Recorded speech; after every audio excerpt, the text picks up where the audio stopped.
900 plus companies, 7.89 lakh per annum average CTC, 100% placements. KL deemed to be university. ప్రముఖ badminton క్రీడాకారిణి PV Sindhu అకాడమీకి మంత్రి నారా లోకేష్ శంకుస్థాపన చేశారు.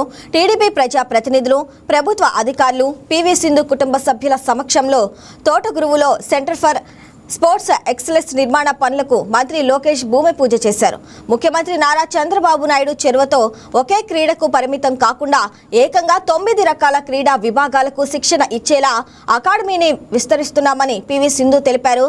భారత్లో ప్రతిభకు ఏమాత్రం కొదవ లేదని, సరైన వేదికలు కల్పిస్తే ప్రపంచ స్థాయి ఛాంపియన్లు వెలుగులోకి వస్తారని పివి సింధు విశ్వాసం వ్యక్తం చేశారు.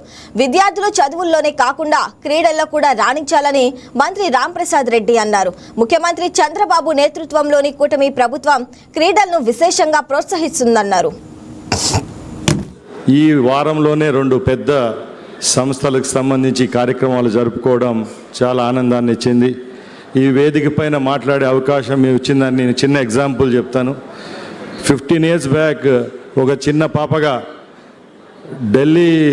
హైదరాబాద్ ఢిల్లీ ఫ్లైట్లో పివి సింధు గారు వాళ్ళ తల్లిదండ్రులతో పాటు ప్రయాణించేటప్పుడు ఆటోగ్రాఫ్ తీసుకునేదానికి సిగ్గుపడేవాళ్ళం.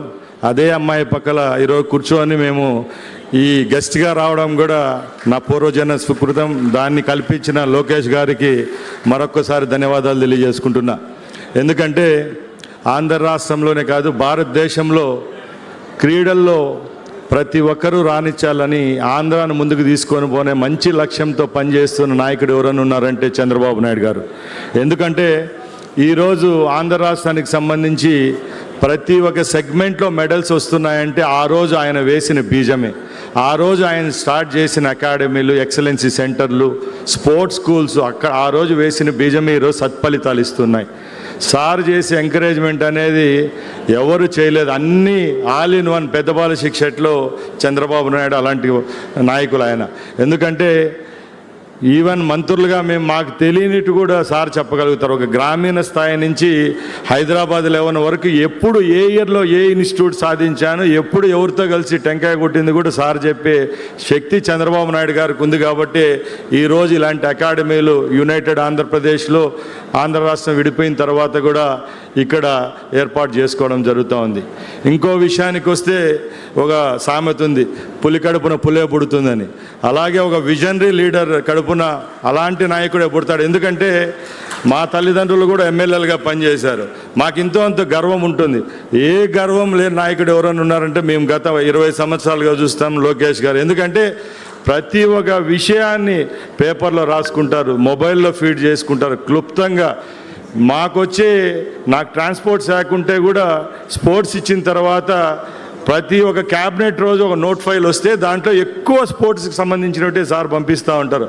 అంటే ఎంత స్ఫూర్తిదాయకంగా వాళ్ళు పనిచేస్తారంటే ఎక్కడ ఏ నాయకులు ఇట్లా పనిచేయలేరు. ఎందుకంటే గతంలో చిన్న ఎగ్జాంపుల్ చెప్తాం.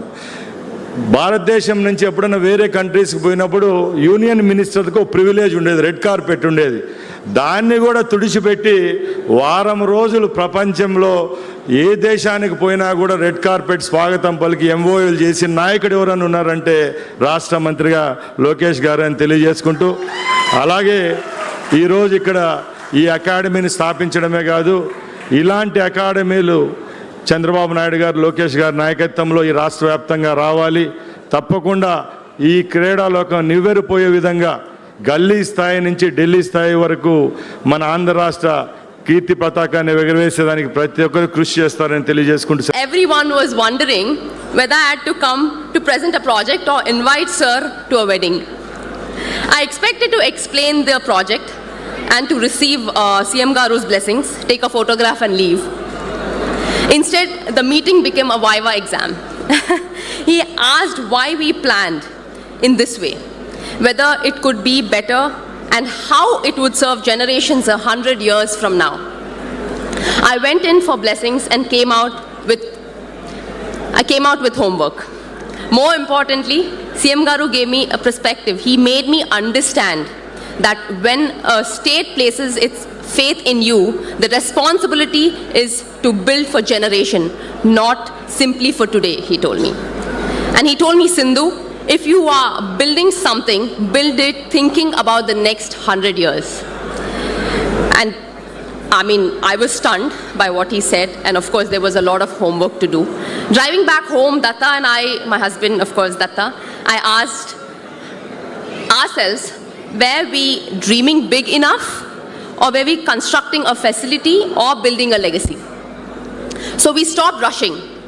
We reopened the master plan, challenged every assumption, brought in experts and asked what Visakhapatnam would need, not only in 2028, but decades later. Our one sport became 7 core sports, with 2 additional disciplines that children can try. In all, they will be able to experience close to 9 sporting disciplines before choosing their direction. The new vision includes an indoor 25-meter shooting range where children can train in the